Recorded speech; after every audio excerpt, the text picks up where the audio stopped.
We're going to call this commission meeting to order on June 11th, 2026 at 6:30 p.m.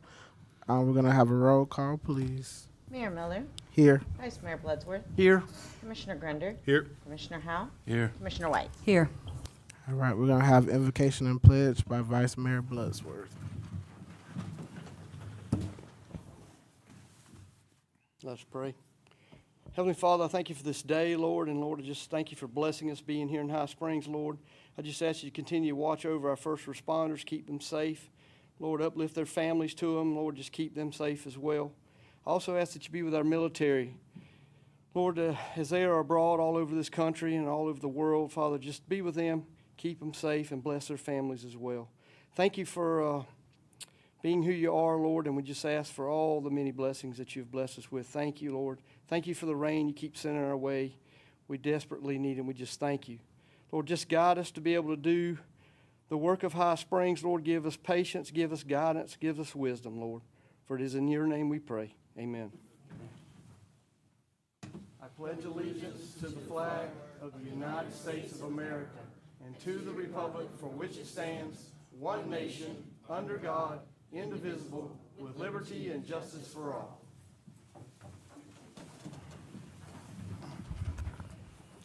All right, we'll have approval of tonight's agenda. Mr. Mayor, make a motion we approve tonight's agenda. Second. All those in favor say aye. Aye. All those opposed, same sign. All right, approval of consent agenda from minutes of May 28th, 2026 commission meeting. Mr. Mayor, make a motion we approve the consent agenda from May 28th. Second. All those in favor say aye. Aye. All those opposed, same sign. We have no special presentations on tonight and no unfinished business. Citizen requests and comments for issues not on the agenda. Please state your name for the record and please limit all comments to 5 minutes. Thank you.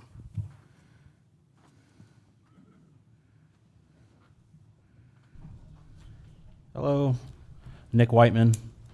So I'll be the guy.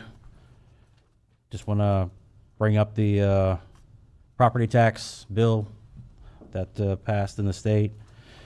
So I'm seeing a lot of stuff on social media with other cities and municipalities posting graphics about what the hit would be for their individual municipalities and counties. I'm hoping that the city of High Springs will put something out like that, showing just information for the voter of what the impact will be. And I'm hoping that you all put this on a special session or agenda to discuss sooner rather than later. I think it's something that, depending on which way you stand, we know that it has a major impact on this city. If the Main Street Daily News' figures are correct, Jeremy, I can't speak to it, but they said 1.82 was the hit. So that's pretty lofty for a city this size, and I think that we need to start having plans to deal with that yesterday, and not waiting around, not waiting to cross that bridge, but figuring out about 6 ways to get around it, having options available to the commission to vote on should that meet the 60% threshold in November. I saw some stuff about maybe it could face some legal challenges. There's a former state senator. His name was Jeff. I don't know. I can't read my own handwriting. He's out of West Palm. But ballot language, equal protection, taxing uniformity, home rule, and unfunded mandates, or maybe some of the legal considerations. I can't speak to that. I know that you all talked a few months ago that you've attended meetings and different stuff, so I'm hoping you all have some great ideas for that. I know a couple weeks ago you voted to keep the fire department. You voted to not cut the budget of the police department, and I know both departments greatly appreciate that, and I hope it's not all for naught going forward. And this commission takes some steps to having some plans available should that pass. So now's the time, not later. That's all I wanted to say. Thank you.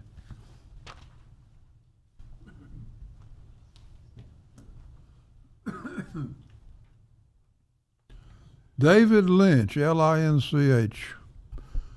I just wanted to thank Mr. Marshall again for not selling the Scout Hut, that means a lot to me. I beg the city manager and the commissioners not to pave over our beautiful concrete streets. High Springs Brewing. I urge the city manager and the commissioners to think about those 3 words. Do they want the name of their city associated with a product that kills 7,000 people each day?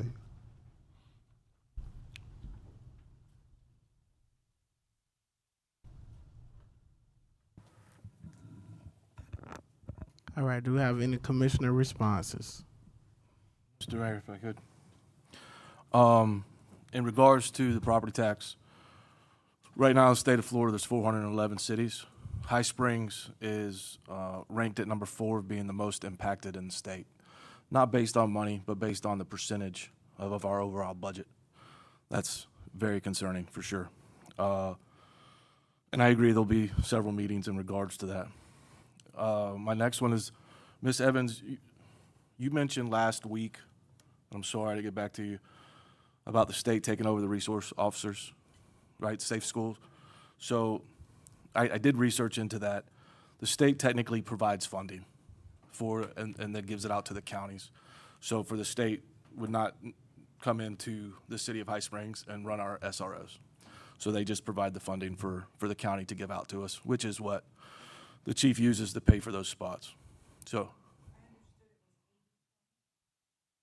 it's allocated based on crime rates, population, different things along those lines. So that might be a standard, but it'll vary for sure. 80-20. So but other than that, I think that was, yeah, that was it. Yes, ma'am. That's all I have. Mr. Mayor, if I may, in terms of setting up special sessions to discuss this, I agree with Mr. Whiteman that we need to do that yesterday. Are we able to, first of all, do we even know when our budget workshops will be for the regular? And then how do we fit that in with that? We do. We know we set the budget workshops today. I've been working with our contracted finance director. So with this, let's go back to the property tax bill. So you will see a lot of graphs and a lot of information coming out. As a city manager, I have to be very, very careful about the information I put out, because before it went on the ballot, I could educate you and I could tell you everything. But now that there's ballot language and it's going to the ballot, I'm very restricted on what information I'm allowed to put out. I can put out facts, and that's what I will put out. Mr. Whiteman's right. If it passes, it will take a year for it to go into effect, and we will go down to the first year we will have a reduction of the general fund. If I'm speaking out of turn, please tell me. I just want to clarify that it'll go into effect January. You just won't feel it in your, obviously, how you collect your property taxes. You won't feel it right in January. So it's a phased-in approach, and we will lose approximately $1.1 to $1.2 million at the first swipe of it. That's with the 150 property tax. After that year, the property tax, as is written, the property tax exemption goes up to 250. 250 will put us at, as Mr. Whiteman said, and the Main Street News is correct, is about $1.82 million. This whole week I've been in roundtables. I even did one today with a city manager, a one-on-one.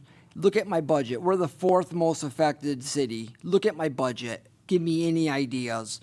So, this city manager today gave me ideas, and we've been down at the county. I will get this information out. I just got to make sure that I don't break any laws or anything with what information I put out. So once we do these roundtables, I know the effect of it, we'll be putting some information out. But we do need to get ahead of it, because if it does pass, it'll go into effect January, but we won't feel the effects of it until the next budget. So you still got some time to figure out what we're gonna do, but we don't wanna sit on our hands. We need to start figuring out what we're gonna do to recoup 1.2 and essentially $1.82 million out of our general fund. Mr. Mayor, if I could ask a follow-up. This may be for Kirsten, I'm not sure, but we've all read that there will be restrictions placed on the municipalities if it passes in November. You will not be able to do X, you will not be able to do Y. Are those valid? It depends on what you mean by what X and Y are. I have seen some things that I do not think are factual that are sort of out on social media or are being sort of circulated, and then there are certainly things that there are restrictions. So I'm happy to. It may be useful to do like a list for you all, like something written out. I can certainly do that. I'm happy to That'd be really good. put that out. That way we can inform the citizenry, and it's something a little bit easier. Okay, thank you. And there's a lot to it, what you just said, and that's what we're reading through now, because I don't want to put out false information or put out information and have to retract and say I'm wrong. There is a lot of nuances in it on, which districts, special districts, restricted funds, what is going to be affected. We say we're going to cut 1.8 million, and essentially us as a city need to find out where we're going to cut 1.8 million. But in this, there's special restricted funds and districts that could be protected, and we have to make sure that we're coming up with the right plan. That's what we're going on. The counties where I'm getting a lot of my clarity from. So the phrase they keep using in the legislation and everything that I'm hearing is core services. Core services. So, I mean, and I don't want to throw out things, but I mean, you can, some of the things that are going to take a cut are, like, again, I know that Parks and Rec is probably secondary to core services based on the legislation that I was watching the other day. Things like that it's gonna be hard. Well, I got a sneaky suspicion we wouldn't be sitting fourth on that list if we had a lot of stuff we could cut. Yeah. So I think that's where that list comes from. Well, you're That might be your percentage, but it's also the fact that we've done a good job of cutting. We have. It has nothing to do with our financial that being fourth on the list has nothing to do with our financial situation. Has nothing to do whether you guys did everything perfect or you did everything wrong would have no effect on this. This is strictly how much of your ad valorem tax comes from homesteaded property tax exemptions. So we're ranked fourth in the state of how much of our ad valorem is property homesteaded. I hate to give the wrong number. It's either 47 or 49% of our ad valorem is homesteaded. So you will lose 47 or 49% of your ad valorem tax. We don't have a lot of commercial. We don't have a lot of rentals. We don't have a lot of stuff that takes us out of a homestead. High Springs is a homestead community. So that fourth is when they take out all the homestead properties, I'm gonna say 49%, I think is what it is. Out of all of them, the one that really shocked me, number one, is Keystone Heights. And they are getting massacred over there. But, a lot of them were down in the central part of the state, but yeah, we're fourth because of how much homestead we have. We're gonna lose 49%.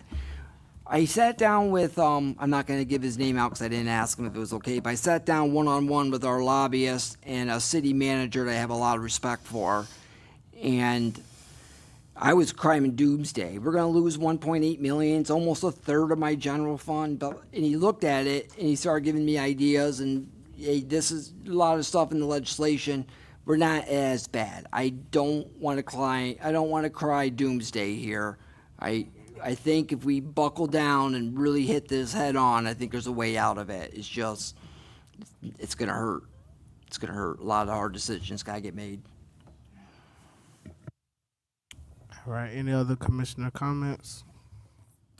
All right, new business item number 1, discuss and consider an act on resolution 2026-N.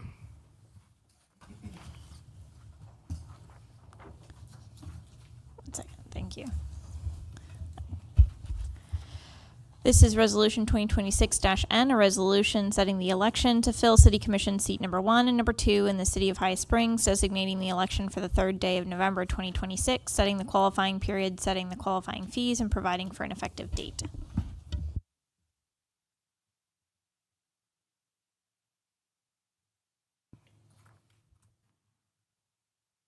We have to do this every year. We know an election is coming up, so this is all that it's about. Yes, Mr. Mayor, I'd make a motion that we accept Resolution 2026-N. Second. All right, any citizen comments? All right, this is a resolution, so this is roll call vote. Mayor Miller, Yes. Vice Mayor Bloodsworth, Yes. Commissioner Grender, Yes. Commissioner Howell, Yes. Commissioner White. Yes. All right. New business item number 2, discuss, consider, and act on resolution 2026-0.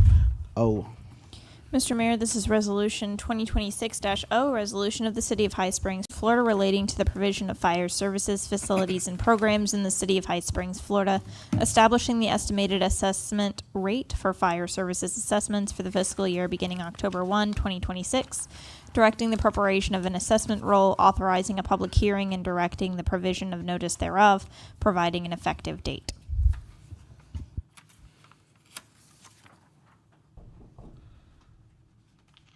Mayor Miller, Vice Mayor Bloodsworth, Commissioners. Last meeting, you asked me to bring back 3 different resolutions at the direction of Accenture, our company that does our resolutions and does our fire assessment fees. She suggested we bring up a resolution that sets a maximum of the 383 that we had spoke about last month, or last meeting. Certainly, this is what we would notice our residents at, but this is not what you would have to set your fire assessment fees at. It would just put the ceiling of where we could go with them. Obviously, we can go with the other options that we talked about yesterday, last meeting, and those options are on the board, or up on the screen. 335, 360, and 383.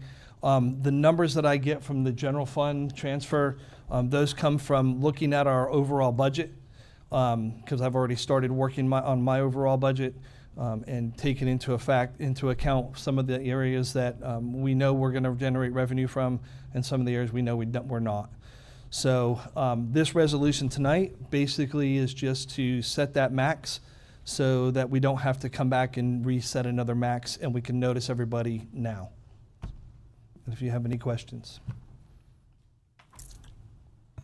I think it's a smart idea. I think it makes sense for us to go ahead and set it at 383. It's very similar to what you do with the millage rate. When we set the millage rate is 6.99. But when I come to you in next month to set the millage rate, I'm going to propose a $0.5 increase on it. I'm not saying you have to do that, but when we notice, it gives you guys the power later on to say, you know, if you're on for 360 tonight, you guys decide, but then you look at it when it comes time, you still have the ability to go for 383. So the recommendation is to set it for the max for the noticing, and then you can make it anywhere between what we're at now and the max. And there's several other options in our study that we can go to. Those are just 3 of the ones that we kind of honed in on at the last meeting, but there are several other options. Anywhere between the 335 and the 383. There are a few other options in there, so. Mr. Mayor, I'll say I think this is a no-brainer, absolute no-brainer, and I'll go ahead and make the motion that we set it at 383. Second. Mr. Mayor, can I ask one question, please? Chief, when you've got the option going up to 383, let's say we set the residential at 360. Does the commercial also have to be in that mid-range, or could it be something else? No, the commercial has to be distributed equally across the board. So for 363, if you look on here, at 360, that would be your commercial rates also. Okay, so we're required So to do the same. each one has a separate requirement for commercial, residential, industrial, and institutional. Okay, thank So you. yeah, it's a scale, so. All right, we got a motion on the floor. Any citizen comments? This is a resolution, so this is a roll call vote. Vice Mayor Bloodworth, Yes. Commissioner Grunder, Yes. Commissioner Howell, Yes. Commissioner White, Yes. Mayor Miller. Yes. Thank you. Thank you.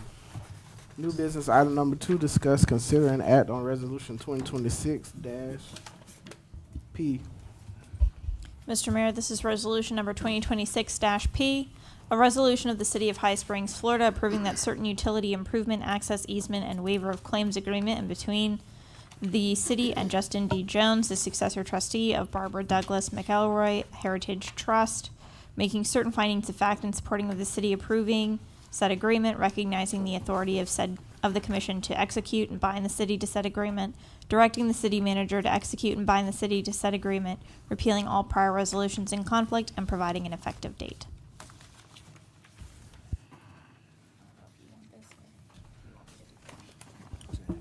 Sure. So this is the long-awaited agreement which resolves our lift station issue. I know that you all have been looking at the project on 236. We've talked about it for quite a while. We've had an issue getting our lift station and this property issue sort of worked out, and we believe that this agreement does do that. The highlights of the agreement, we tried to keep it pretty modular in the agreement so that it's easy to follow. Essentially, we're going to relocate the lift station to a piece of property which will then be provided to the city. We'll have an easement that will allow us sufficient access to and from. We've provided for a different design of the lift station in order to provide for a little bit more robust potential future use of the lift station in the event that there is some development out on 236 in the future. I'm highlighting just generally what the agreement does, but I'm happy to answer any other questions. We have made clear that there's no reservation of treatment capacity for the McElroys. It's not something that we can guarantee that there will be capacity at any point in the future if they do decide to develop their property, which they understand. In exchange for them providing us the piece of property, which we will now have our lift station and easements over to access our lift station, we're providing them a one-time future waiver of the development application fees if they do decide to develop the property. There's information on there regarding what the construction is going to look like. We're going to move a couple of fences around to make sure that everyone has access only to what they need access to. Certainly we don't want our people driving through a cattle pasture, so we've accommodated for that. There's information regarding what the fencing will look like. Happy to answer any more specific questions, but that's generally the agreement that we've come to.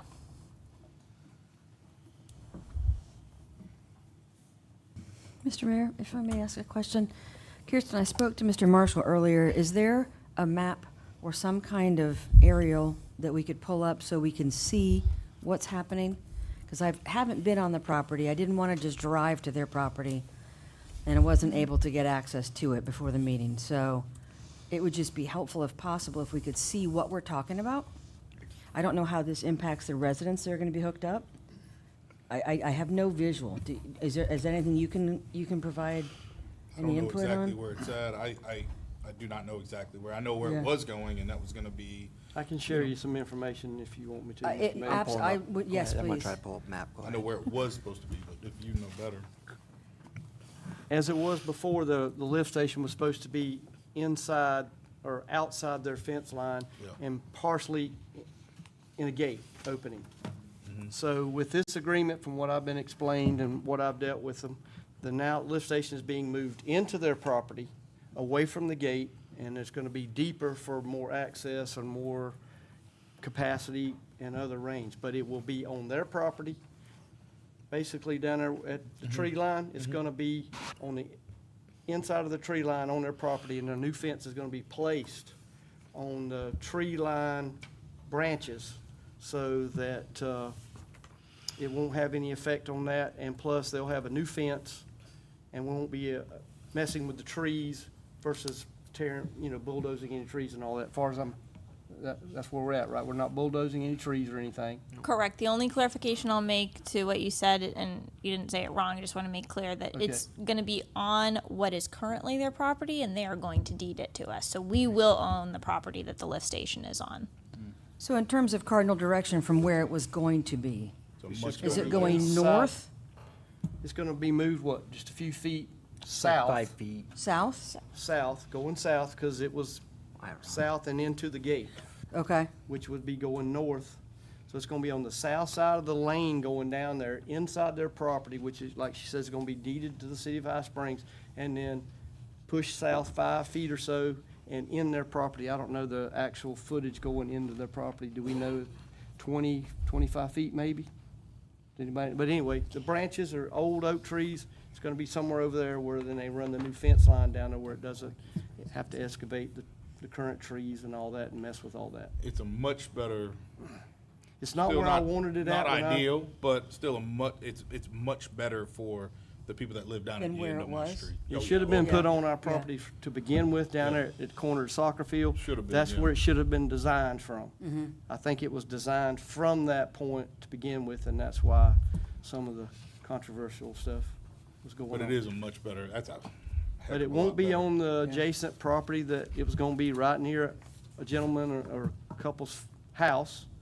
So it's gonna be away from that even further feet. okay. So there's less For the impact footage. to the residents who live there Yes. where it's now proposed. Where it Yeah. was before is, it was gonna be a, And clearly they will have gate access. Okay, so where's it gonna be?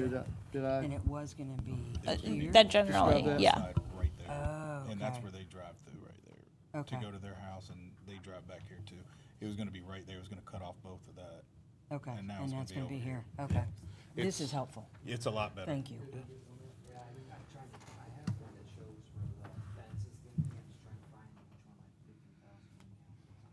You'll have a current, job site plan with all these changes on it?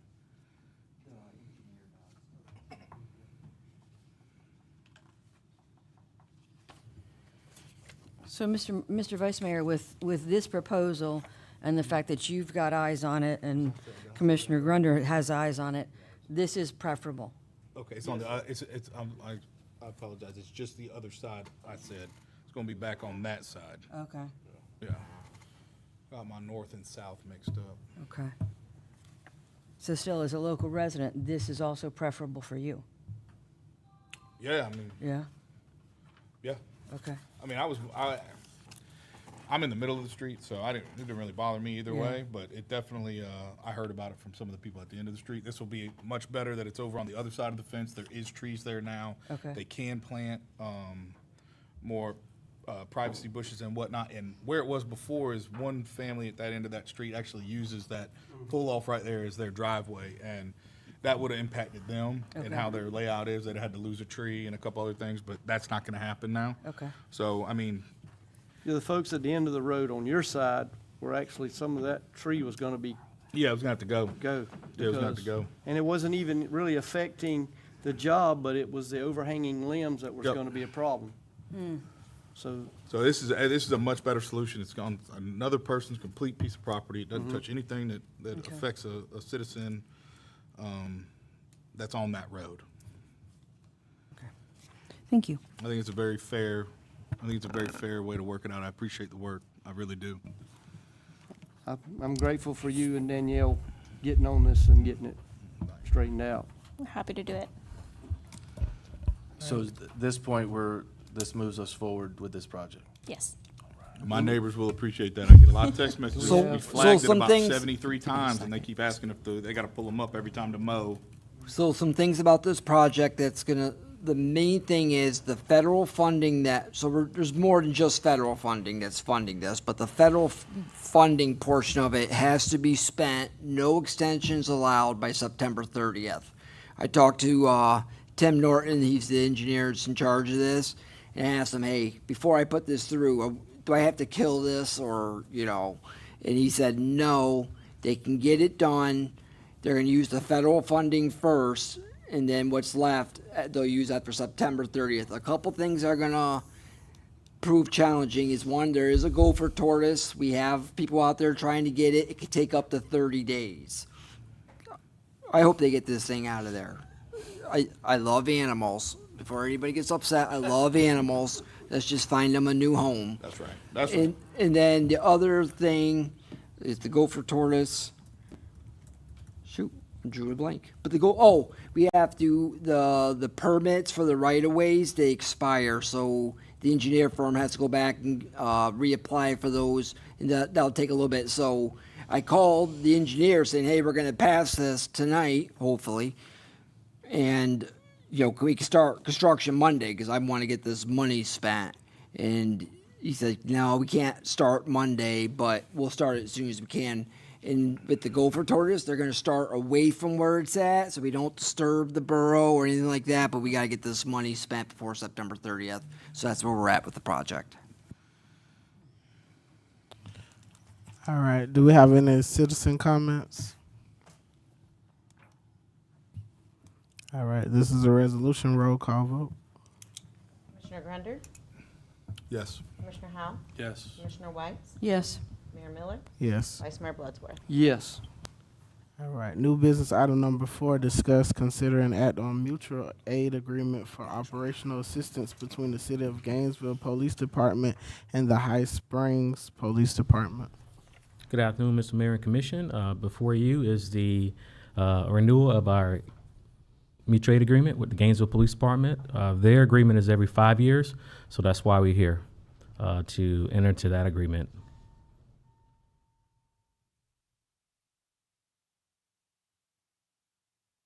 Any questions I can answer?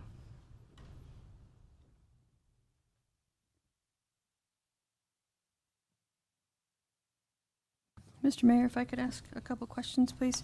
So, Chief, this is every 5 years For Gainesville Police Department, for GPD. Yes. So we've had this all along. This is not something new, because this looked like something new to me. yes, ma'am, we've had it before. In what circumstance do we need GPD to come out to us? So we've had a few instances. We did a traffic memorial a couple years. They utilized that. We utilized their ICAT unit, which is their Internet Crimes Against Children. So it's better to have some agreements. We have agreements with everybody in the county. We don't use GPD a lot, and GPD doesn't use us a lot, but it's good to have just in case. When would they need us?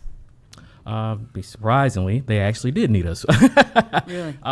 He could tell you more, but I can't remember. But the guy that came, We had Yeah. an issue one night where we had no Yeah. dog working, and we had Yeah. a individual pinned down to a certain area. Yeah. And we needed a canine. Nobody in the county had a canine, Yeah. so we called for High Springs PD, and they were dispatching a canine to us. And as it got there and the person heard the dog barking, they gave up. Yeah. So we got a peaceful resolution out of something that could have been very dangerous. They had been armed with a firearm, fled into the woods. We had it surrounded. They knew it. We could not get eyes in on them or see them and anything else. So normally in situations like that, we'll release a canine into the woods after several announcements. And High Springs was the only one with a apprehension dog working that night, and it worked out extremely well. Everybody went home safe. Yeah, So we've absolutely. utilized High Springs when we've come out here as a detective. We've utilized as absolutely. when I was a robbery homicide detective, we'd come out here. We had individuals that had committed robberies in Gainesville, and we utilized resources out here, worked together very well. Absolutely. There's last year we did a sexual offender check around the county. High Springs is able to go help the city, Alachua vice versa. So it's a lot of work. It's pretty standardized and across the. It doesn't cost us anything though. So See, that's the part that I was. yeah, it doesn't cost us. No, it doesn't cost So a dollar. when GPD comes out here to help with Memorial Day, and how do those officers get paid? We don't pay them? We have a grant through Yeah. state of Florida. The state of Florida basically gives GPD a pot of money and says, we would like you to spend this money in High Springs on Memorial Day. And Really? They do it every year. They pay, and our traffic unit will come out here and work with High Springs at their direction as to where the issues are, and those guys get paid out of a grant, a state grant. So then that money never comes to the city of High Springs. That's not part of our budget. All Those are covered, not all our. covered through Absolutely. GPD. Does APD and everybody else who helps us do the same thing?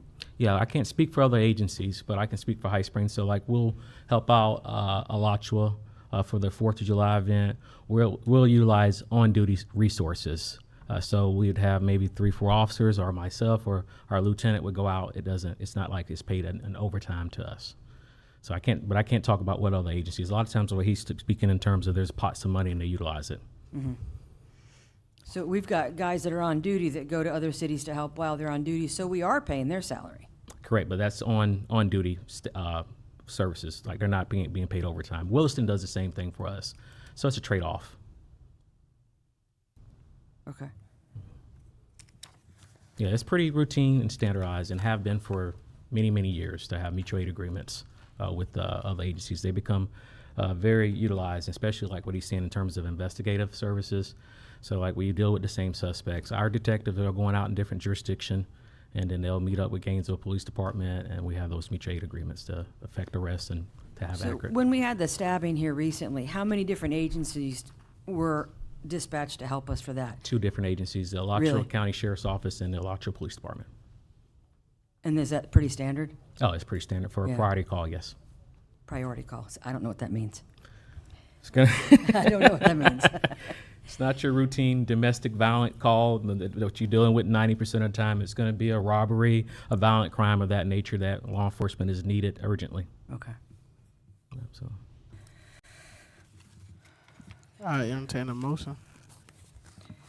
I make a motion that we accept the mutual agreement between Gainesville Police Department and High Springs Police Department. Second. You had something? Okay. Any citizen comments? All right. All those in favor say aye. Aye. All those opposed, same sign. Mr. Mayor, before you get to the next items, I have to ask Angela. Angela, for the 236, did we have a motion, a second, and roll call? Yes. We had a motion and a second? No, we didn't have a motion or a second for the 236. Okay, so should we go back to that then? Okay. Let's do that again. For the 236 it's okay, Mr. Mayor, I'll lead it up, okay. For the 236 project, let's go back, the vote is no good. We gotta have a motion, a second, and then another vote.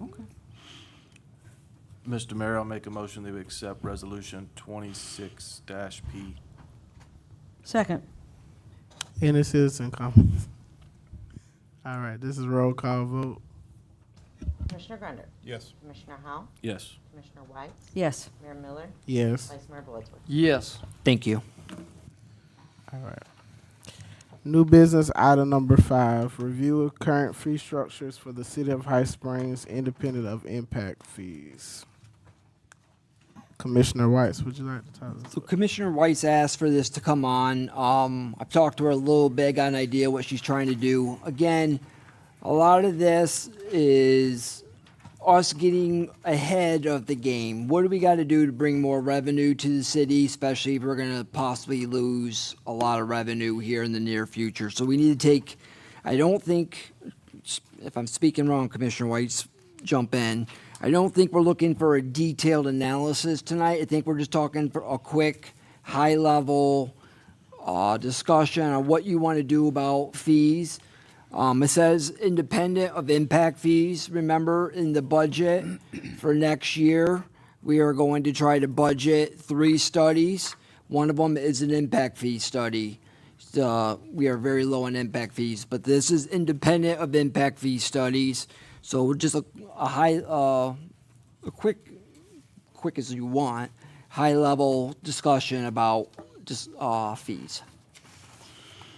Mr. Mayor, if I may, please, independent of impact fees, like we've already said, there's a lot of fees that people pay in the city of High Springs that I wonder if we're comparable or competitive or, realizing what we can from those. My frame of reference is permit applications. I see lots of different structures for permit applications just for electrical work. Are we competitive? I can tell you that I don't think we are. And a lot of people have said, we need to bring in revenue, we need to bring in revenue. We do, but legally, there's just so much we can do. We can't pass special gas taxes. We cannot pass heads-on-beds taxes for tourists. We can't pass alcohol consumption taxes.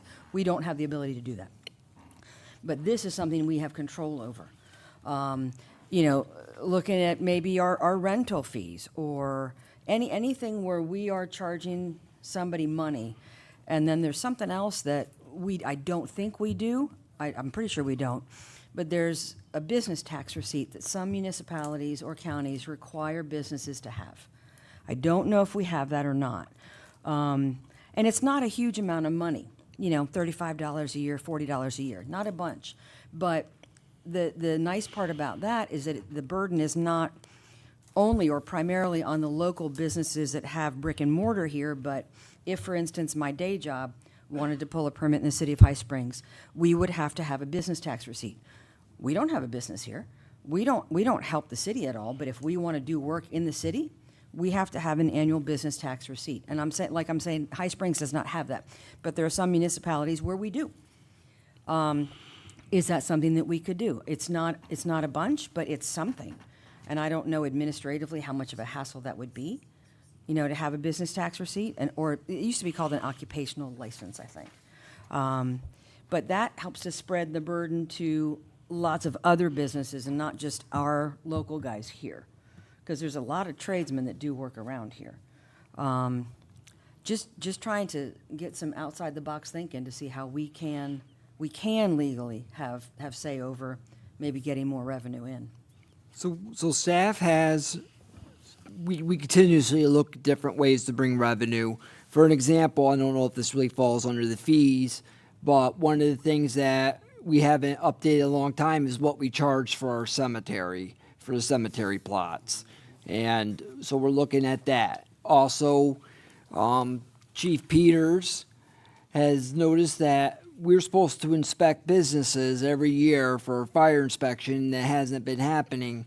So we're looking at our business license process and probably going to increase that to mandate and pay for our fire department to go out. Am I saying that right, Joe? Okay.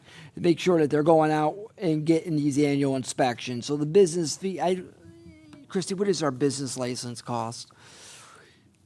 The business license, it depends on the use, but in general, they're $30.25, $50.25. Those are the most standardized ones. So we're going to probably add, I don't know what the amount is, but me and Joe will figure out what does it cost for our fire department to go out. So we'll say it's $50, arbitrary number, $50. So we will be coming proposing that moving the business license to $100. So, but they'll also get a mandatory fire inspections, little ideas like that. I thought I saw Jen Appleby walking. There's Jen Appleby. Jen Appleby has been looking at every fee, everything she does with Parks and Rec, and she'll be coming in a future meeting to lay out her strategic plan on what she wants to do with Parks and Rec. And just in the quick conversations we've had about it, her ideas are phenomenal.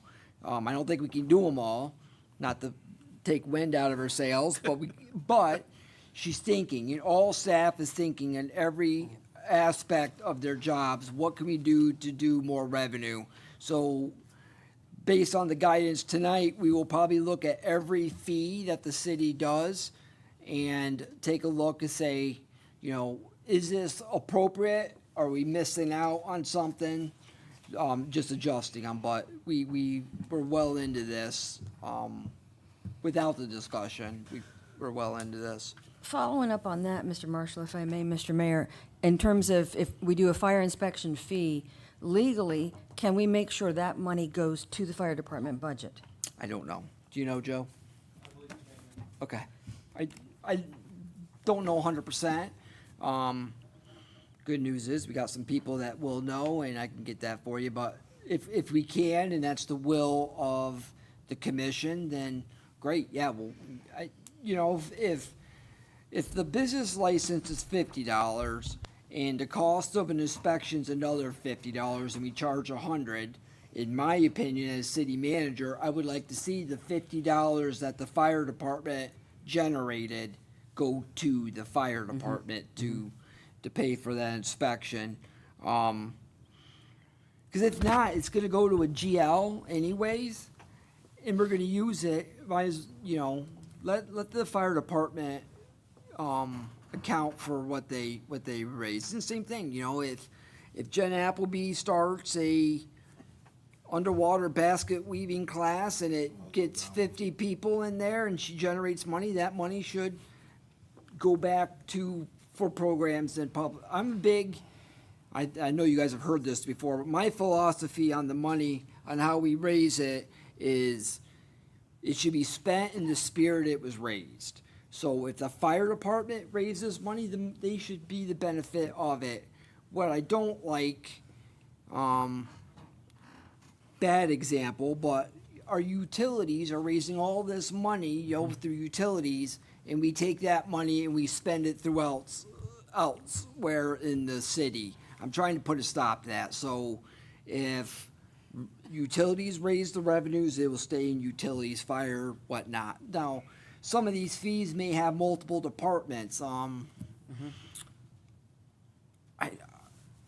daycare has to have a fire inspection and, I don't know, a grinder pump inspection. There's not a grinder pump inspection. I'm just trying to come up with something. And they each cost $50. But then we gotta find a way to earmark that money, so we get $150. I want 50 to go to the general fund, 50 to go to the fire department, and 50 to go to the public works. I think that's how the fee should go. But that's not up to me, that's up to you. Answer your question. Currently, we do like daycares. We have to do those every year so they can get their license renewed. So we do an annual fire inspection on our daycare centers. That money does come into the fire department. There is a line item for that money. We do plans reviews for new construction. We do new construction inspections. I give the building department a fee schedule, schedule for them. When they collect those funds, that money does come into the fire department. There is a line item in our budget for those kind of inspection fees. What So, about yes. food trucks? We do food trucks too They're now. required to have a fire safety inspection as well. Yes, ma'am. Does the fire department keep track of all of those food trucks that we have here, or how do we know that everybody's current there? So I do the food truck. They're not a permit; it's a checklist. But they do get a fire inspection, and so on basically in my files, I have a file for each food truck and the locations they're allowed to be. I do have a spreadsheet now for the brewery, just because they're a little different in that they have so many Sure. food trucks coming to their site. So we have been working with the fire department to get them compliant. We did have a codes case open, but they've been coming into compliance. So we're starting to see Good. inspections get scheduled, and that money does go into the fire department. And to be clear, for those fire safety inspections we don't have to do them. They just have to have one done, right?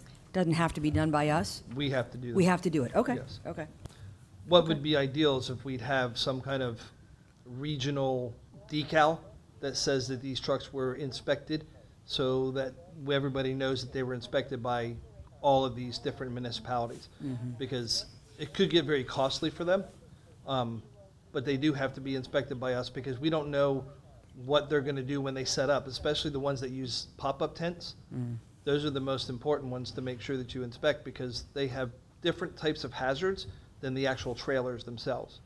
The trailers themselves are inspected by the state for fire, but then we also require them to be inspected by us to make sure that they're still in compliance. Okay. That And makes that's sense. annually, once a year? Yeah, once a year. We only do it once a year for the food trucks. Okay. And then they have to renew every year. They have to have an inspection once a year. Okay. Okay?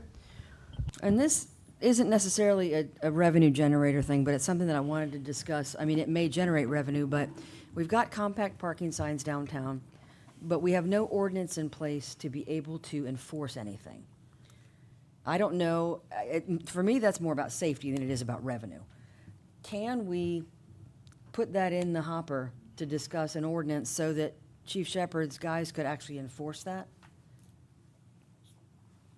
I'm sure that we could draft something up just on that very specific issue. I mean, that's my understanding, Chief. Am I correct that you really have no ability to enforce that at this time? I've been in conversation. I hadn't had time to talk to the manager, but I've talked to Amy. It's kind of premature to talk about. But we have not only the enforcement, but the devices that we're going to need to pay for officers to be able to walk in and do the enforcement. So you can't just sit in your car and in that area write out a citation from the laptop. But I just had discussions with her yesterday to have discussions with the manager and then to talk to the commission. But that thought process is out there. We need to place an appropriate ordinance in place There's other few deficiencies that I wasn't a part of that when it came up, but we'll have to clean it up. Okay. That's all I've got. Mr. Now I Mayor? did, I'm sorry, I did have a question about the food trucks that you pointed out. With the food trucks, are they only able to open every other day? No, they can do several days in a row. It's either 3 or 4 days consecutive. So they can set up multiple times. Now, is there a reason why they can't just set up all week long? Like, is there? It was in the ordinance. That's the only reason they can't be, all week. If you all want to change that, it's certainly in your purview to change it. Yeah, because see, these are the problems that I think we're having. We're losing out on people because we're like restricted Yes. with business owners here, and a business can't make money in 3 days. Right. I think originally that section came about because we had such feedback from the brick and mortar stores, the Correct. restaurants that were in the area. You gotta find a balance. They were upset that somebody who didn't, have their store or pay taxes or whatnot could just set up and have a restaurant. So that was kind of the balance at the time. But you all certainly can change the rules on it to be open all week. Yeah, I think that's what you're gonna run into is our people here that have their brick and mortars, paying taxes, all those kind of things. And then most of these food trucks set up, maybe pay $250 for the night to pay whatever, and then, it's Yeah, well, maybe in our ordinance, it's like how we did with the brewery, how it has to be a certain distance. Maybe we could put a distance between how many food trucks or something. But I just feel, because there's people in High Springs that own food trucks that operate, that they are living here, and they're business owners just as much as a brick and mortar business is. And I think to restrict them from running their business on a day-to-day basis is a little crazy, in my opinion. But I feel like it's something that we should look into, especially if we're trying to raise fees on them or do something. They need to be able to generate income just like anybody else.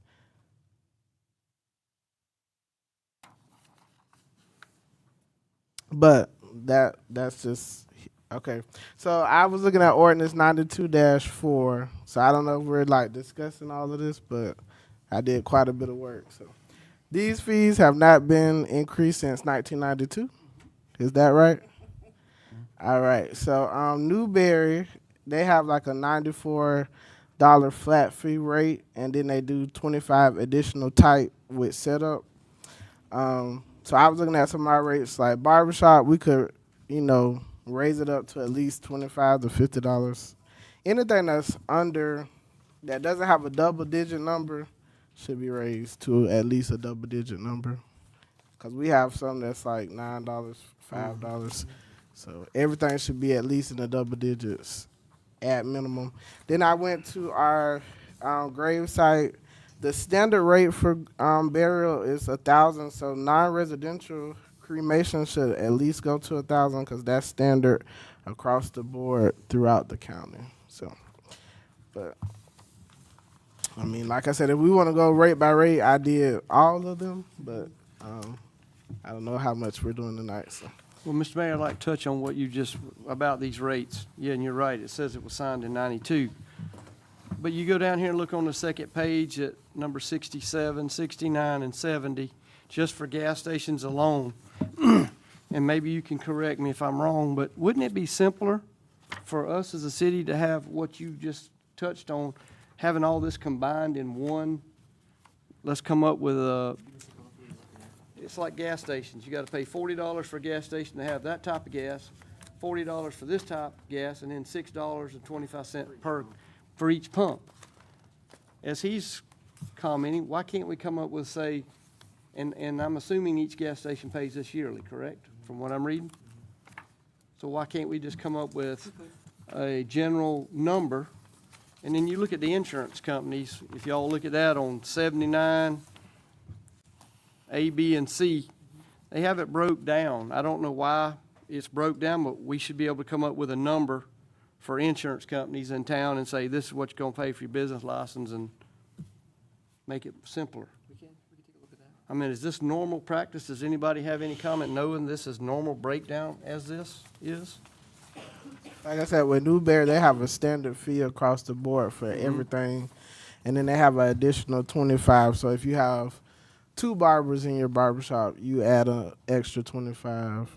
Alachua was a little different. They had different fees for everything, and I got those numbers too. But Newberry kind of does a standard fee across the board. Yeah. Well, then you also go back to these power companies, that are utility companies, like the telephone company, the power companies. When I was in utility work, we had to have a permit when we came in that town. I'm assuming that's the way it is, and anything you did, you had to pay extra for, but then you look at, like $100. That's minimal for those kind of companies. I guess the peanut plant they used that and picked it out. Too much of this seems to be hand-picked instead of, like Mayor's talking about, across the board. So, again, we could do anything you were saying. We can make it simpler. We can do a flat fee. We can do a lot of what you said. This is an ordinance that hasn't been updated since the 90s, 30 years. So we could go through, essentially, we will be rewriting that whole ordinance if that's the will of the commission. So anything you want to do, we can do. It's just how we can go about it and what's the fee. So, there's a lot of fees. There's going to be a lot of it's going to be, what do we think? A pawn shop is $50 in 1992. What do you want it to be now? I don't need that number. I'm just saying the conversation. We need to have the conversation. So what we can do as staff is we can work on updating this ordinance with up-to-date fees and try to simplify it for you. Bring it back, let you discuss it, and you guys can do whatever you want. You can change all the amounts. We'll just get you guys pointed in the right direction and let you run with it.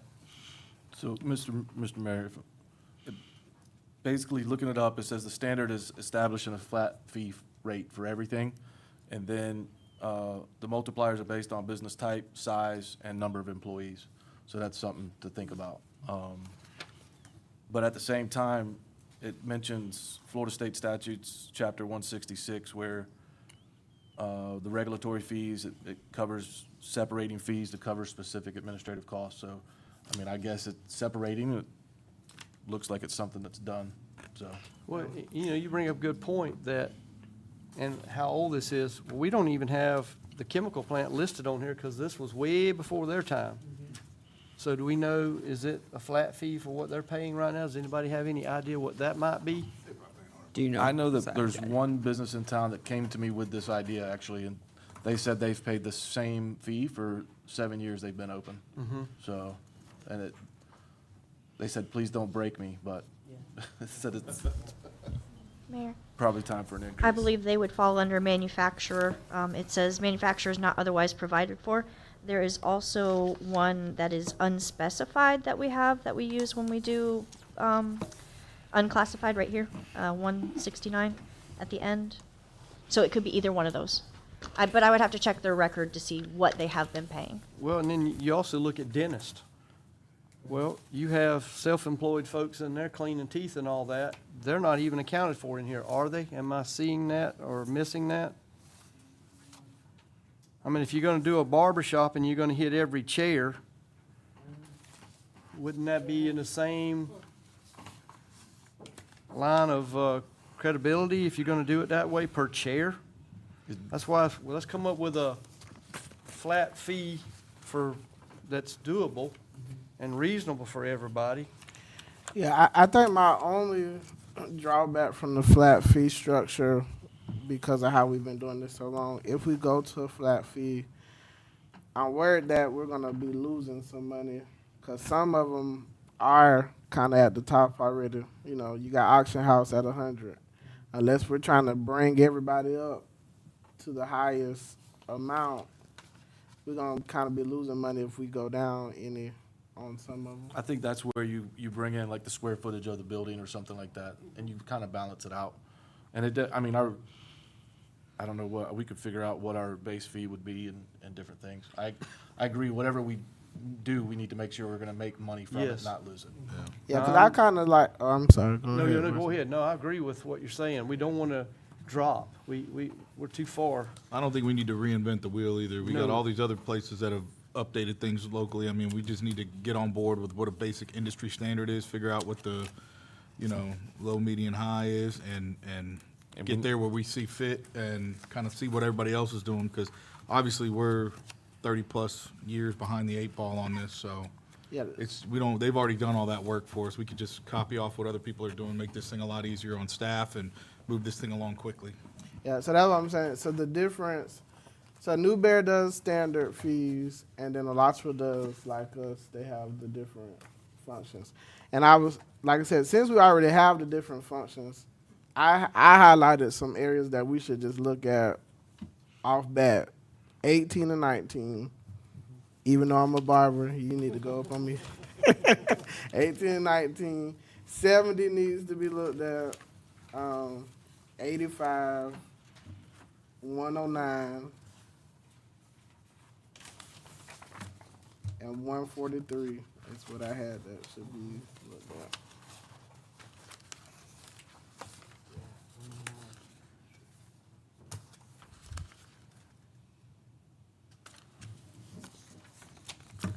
So, Mr. Mayor, would it be appropriate for us to reconvene on this and just have everything that Newberry does and Alachua does, and have us be able to look at those and kind of give some direction before staff started moving in any particular direction? Because, I mean, we charge more for a realtor than we do for an attorney. Something's wrong with that. I mean, Well, isn't the restaurant and cafes kind of low? I mean, I don't know. I don't know what the standard. You gotta remember, they're all low. They were put 30 Yeah. years ago. I just got thinking about, I was doing the math. I was in 7th grade when these got passed. Okay, rub it in. I know. I was 7th grade. I was 7. You were 2nd grade? We also gotta remember, Did you say you weren't Mr. Mayor born? says he wasn't born. But no, so what we'll do to help, When I was a younger one, okay. to help them move us along, I have a department head meeting next week. I'll talk to the department heads, take a look at the fees. We'll look at not just Newberry and Alachua, but we'll take a look at others, come up with a good proposal for you guys, get a lot of the legwork done, then you guys can change and tweak what you want. But I got enough I got an idea where to go with it. Okay. I wanna make sure we don't scare businesses off. No, I don't sure. either. Yeah. I'm very cautious about our businesses, that especially because that's the only thing that's gonna be paying for anything around here. Yeah. Possibly, Yeah, possibly. yeah, potentially. I'm not trying to sway it. I'm not trying to sway a vote. I'm not Yeah, trying we to just raising everybody up to 5,000, guys. It's just gonna be. get it done. All That was right. a joke. That was a joke. Please, God, don't quote me. Any citizen comments? All right, so staff has direction in what we want to do. City attorney reporting update. I don't have a lot for you tonight. Obviously, we've talked a little bit about the property tax reform bill that's going into effect. I want you to know that we are having internal discussions amongst ourselves of sort of like, we're lovingly calling them like the tiered approaches of like code green, code yellow, code orange, right? Like how bad it is, depending on how much we need to do. We'll be sharing those with your city manager, but right now we're trying to get our heads around what we can do legally given the parameters of the bill that actually was put in place, and then trying to be sort of creative with the solutions that we propose to you, because we certainly don't want to propose something and then say, actually, we cannot do that. So that's what we are working on right now. I'm happy to answer any questions that anybody has. I'm happy to share that information with you all. I just don't want to pull the trigger too early on some of these things, because some of the ideas that have been thrown around just verbally are a little bit radical. So we'll have to see. That's all. City manager update. Got a few updates. So the Priest Theater is starting to wind down. Ashley Molden has submitted structural engineering drawings and assessments. For what they're doing is they got in there and realized the interior walls were worse than what they thought. They have to reinforce them with steel. We're still under budget.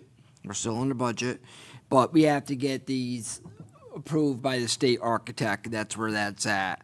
Some good news. Right now, take a breath. We are compliant right now with the audit. We are not late.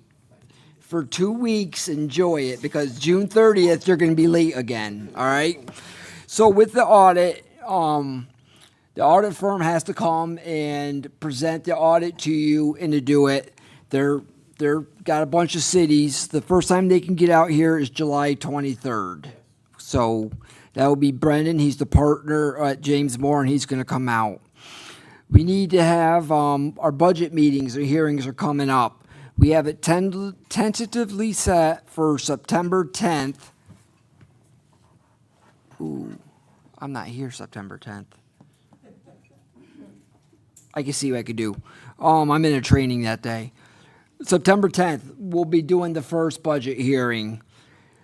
The LDC workshop, remember they were out at Pioneer Days. We got a great bunch of surveys, and now it's time for them to do their workshop with you.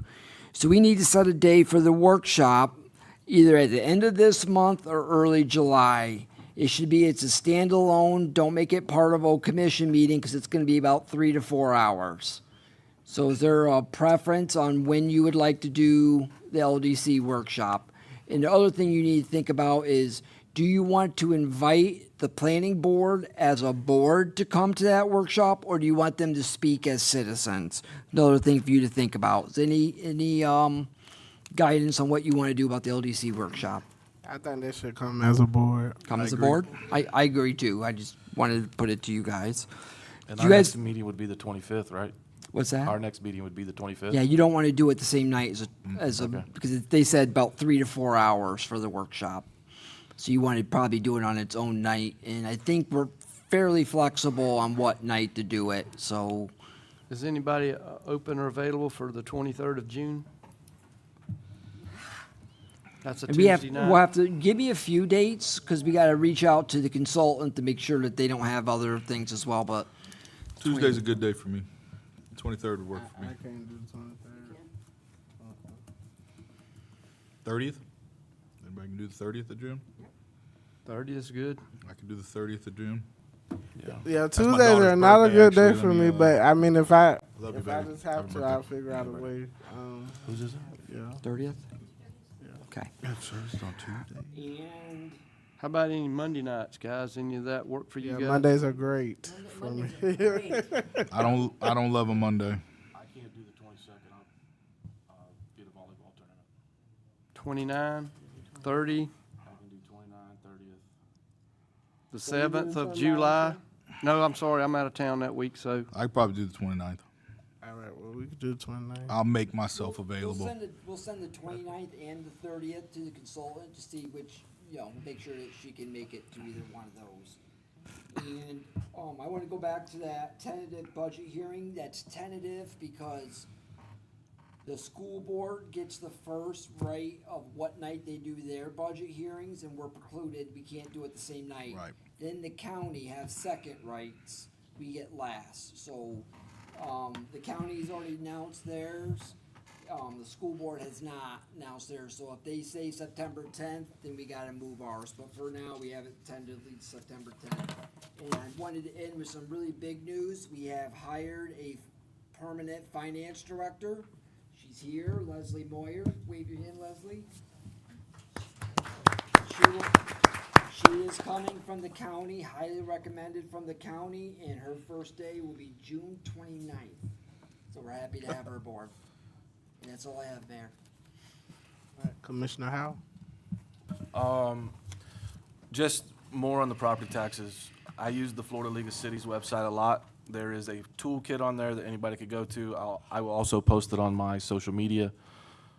Just educate yourself, the people around you, and we'll do our best to be prepared. Commissioner Grinder? No, sir. Commissioner White? So, Mr. Marshall, we're finished with the last year's audit. We are current at this moment. When will we be starting on the next one? 6 weeks. So 6 weeks from when? Actually, it'll be less than 6 weeks. It was 6 weeks ago when I was talking 6 weeks. 3 weeks. 3 weeks. So our consultant is CKH, and they will be out on site. They'll be here for 2 weeks, getting the front end of it done as quick as we can. We're already working on 25's audit. This whole time that we were working on 24, a lot of it transfers into 25. So a good chunk of 25 is done. 25 will go a lot faster than 24.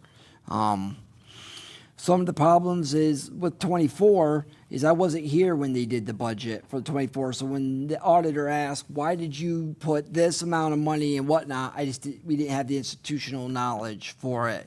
A lot of the institutional knowledge, I did 25, so I could talk to it. It's going to be a lot quicker. But they'll be out on site in 3 weeks. Okay. So when you do an audit, they're going to have findings. One of the findings is the audit's late. That finding will be on the next one. We know that. There's nothing we can do. But some findings would say you're over budget on such and such line item. Well, we take time. Now we take the 6 weeks that we've been working on it, and we try to clear up as many of these findings. We don't have a lot of time. A lot of these findings will be on the next audit because we rolled right from one to another when you usually have a year to write policies, redo a budget, and whatnot. So you won't see a lot of improvement on 25 as far as your findings, but that's things that we're working on right now, and then they'll be here on site and get ready, and we'll be full-blown into audit probably in the next month. Okay. I would just like to request if we could to get a detailed update at every meeting so we know where we are, what we've accomplished, maybe percent complete kind of stuff. I don't know how easy that is to do, but it would just, not hard. you yourself told us you can't let this happen again. No, So can't let it happen. we're not going to let this happen again. So I that don't would be care great who's if we sitting could in get. this seat. I'm not talking down to the commission. If that's the way this comes across, it's not. But you guys have very basic duties as a commission. 1, hold me accountable. 2, you approve the budget. 3, you approve the audit. The audit has to happen every year. All your grants, all your state revenue funding, all that is tied up. We were days from losing a lot of money because we just cranked away at this audit. It's all we did for days at the end was just trying to get it in to that deadline. So I don't remember the amount. But if we didn't get it, if it would have been any later, we would have lost about $250,000 in revenue shares. So we got it done. They're not doing it. So it's Now very important. The audit is one of the most important things as a commission that you hold the city manager accountable for. Without the audit, I don't know. So I got here and it was 3 years behind. The problem with that is I'm doing the budget. So we're getting ready to do the budget for 27. I don't know what that starting number is. And people have said it on social media. Well, then you're just guessing. Yes. I don't know what that financial statement says. I don't know what those hard numbers are. So what I've been doing is just taking a look at historical data and say, historically, we spend this much of money over the last 3 years. We're going to maintain, that's what I did in the last 2 budgets. We're going to maintain where we're at until I can get these audits caught up. Because you don't really know how much money you have until you get that financial statement. and since we are now current, JLAC funding is good. Good. CRA is squared away. Good. There is no litigation in the hopper. The city of High Springs is good in terms of CRA. Is that correct? One thing that is noteworthy of it is when we do the audit, we do CRA is a very small part of that. Right. Less than 10% of your audit is CRA. I think that's a good assessment. And then, so when we submit the audit, we submit 2 audits, the CRA and the city at the same time. Well, the funding for CRA was in such danger that we had it done. So we worked with the auditors and we submitted CRA alone. We've never done that. So we've submitted 2 different audits for 2 different, and we got that one in JLAC probably 1 day later, and we would have lost that money. But at this But we're point, good. we have not. We're good. We're We are compliant. good. Soak it in. Excellent. I'm loving it. Excellent news. I'm loving it. I just want to and- clarify, I'm so sorry, just go ahead. for the record, we've not received a formal dismissal of the lawsuit for CRA? Okay, did our I office thought receive we that? had. I thought that's what we received. I had not. I thought we did. Yeah, we did. Okay, so then we have, Okay. then received that, then that's the only one. Oh, good news. And then in terms of CRA questions that we've spoken about, Mr. Marshall, we've spoken a little bit about, would it be appropriate to have a special CRA meeting to talk about projects, or can we do that during a regular commission meeting? When is that appropriate? CRA, so when you think about CRA in the city, don't think about them as one. Right. They're two separate entities. Okay. So when you think about the CRA, you have the executive director, and we have an employee's the manager, and it has its own separate audits, its own Right. everything. Okay. So when it comes to that, with that mindset, no time, to me, no time during a city commission meeting is it appropriate to talk about CRA and Okay. vice versa. You gotta really separate them. Okay. That's all I've got. Thank you. Vice Mayor Bloodsworth. Yes, I had a citizen contact me and share some information, and they said, oh, you can take credit for it. I said, no, I'm not going to do that. So I wanted to ask if some of these things can be done or looked at. They were asking about a fuel contract for all our city vehicles instead of just going around and using a fleet card at all gas stations. Could we negotiate a fuel card contract for city? Here, I got a pretty rabbit note I can leave you. It's all that was down at the lake when I was writing all this up. So was just wondering, would that be a possibility? I don't see, And they suggested Pure because it was, independent type, local company instead of let me look into that. and see if we could just To go down and answer get you, I diesel and think- fuel. I think we can do it. I don't think there's no reason why we can't do it. Just let me look in to see what all it involves. Okay. And then one of the ideas the individual brought up was wondering, since the springs affect our traffic here on those holiday weekends and we have all the traffic and the law officers, is there a way of charging them for the impact it puts on the city? So I'm not sure how that would work. Is that even legal?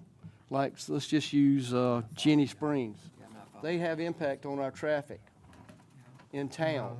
So we have to have more officers covering for traffic issues. Is there a possibility, since they are impacting our town with traffic, can we charge them some sort of fee? I don't think so, but said I was gonna bring that idea forward, or suggestion. Give you time, no, we cannot charge them. They also cause problems for Gilchrist County, and they're not required to have officers there. You'd have to be careful in terms of that, because there's a lot of events that causes problems for the city. So Well, I just thought I'd share it. And then they also brought some grant stuff. They did some research. Are you familiar with the EDA grant? Do we do anything with that? I could forward you the stuff from our EDA. Well, I have the gentleman's information, our Florida rep and all that, and it talks about how it's unmatched grants up to $3 million. Is that still that way I today? don't know the amount, but they do have unmatched grants. We just haven't been successful. in the And past. then CDBG grant. I think I've heard you mention that before. So the CBDG grant is, we have a $700,000 stormwater project that is funded by the CBDG. And I am working with a couple engineers right now because the CBDG window is open for the next round of funding. We're trying to find out which project is best for the city to put forward that stands the best chance of getting selected for funding. Okay. But can I keep these? Absolutely. I Thanks. wrote that down for you. So that was their general ideas, so I wanted to share them with you. Thank you. Mr. Mayor, Mr. Marshall, that conversation we had earlier this week about the applications, is it okay if I speak on that, or should I wait? You can speak Okay. on it. Go ahead and I'll fill it in afterwards. So I had a meeting this week with an individual who provided information about some applications that we can fill out and maybe get some funding from the wastewater plant, and get paid back, $333,000 of that.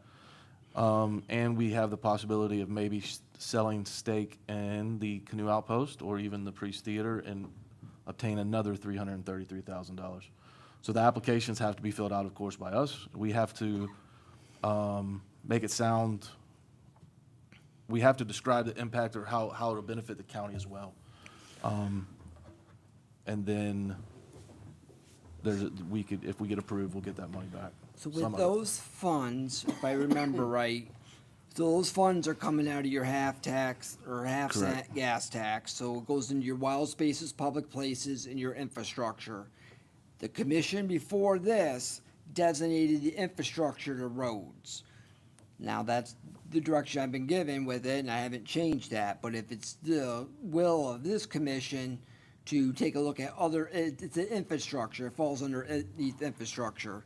We could take a look at doing that, but it's not free money, it's a match. So if you want the full $333,000, the project has to be $666. The city would pay $333, and then the county would match the $333. So so with a project like the wastewater plant, it's already finished, we've already put money into that. Would that be okay? Okay. Yep. So if we can refund any of that money, Do that we- would be amazing. I But don't need a vote. I don't need a vote. Sorry, Go ahead, go Commissioner. Do you guys want to keep the infrastructure money designated for roads, or can we take a look, for example, what Commissioner Howell is saying? Can we take a look at the Railroad Avenue water line or sewer line, different things that are,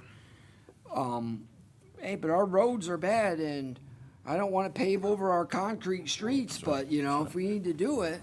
We need to look at absolutely every option that we have. So could we get off the roads? Yes, we can. I think I would like to see what the other options are and where that money, if right now, could be better spent to put us in a better position moving forward. Okay. And we can always come back when things are different and change that back. But Sure. I think we need to be open to absolutely every new idea we can. If we can get a jump start before if this property tax thing hits, if we can get a jump start, that would be awesome. Yep. So, No problem. I'll talk to staff and try to see if we got some projects that we will propose for that 333.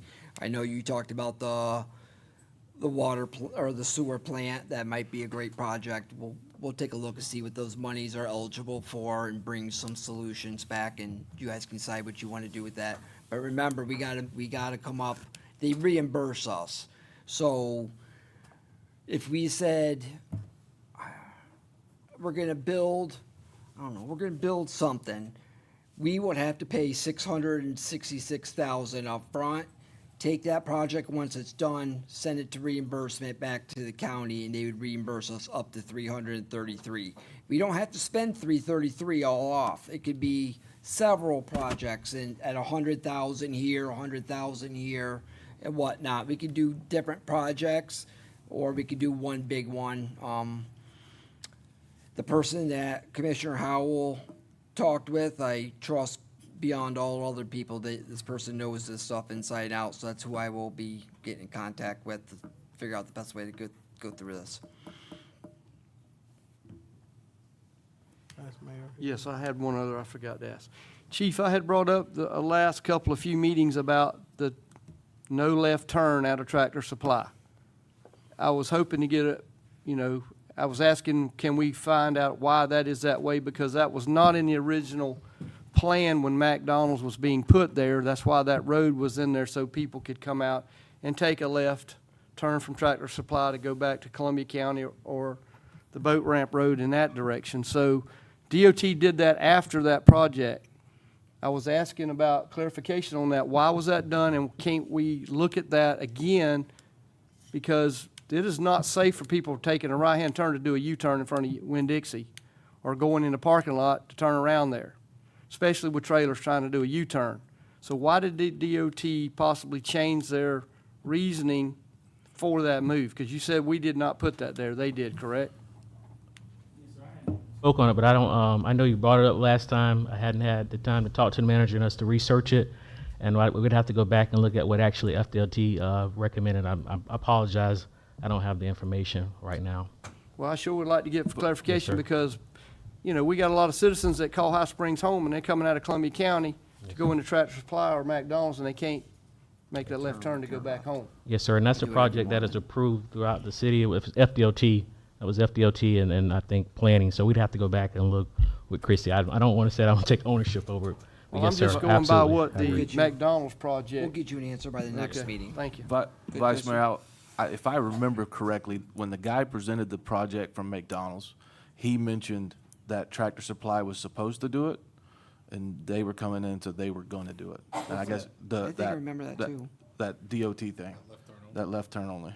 That's what I'm pretty sure that's what the McDonald's guy said. We'll give Chrissy the 2 weeks. Next meeting, we'll have an answer, at least some form of an answer for you. Let's see what we know in the next 2 weeks.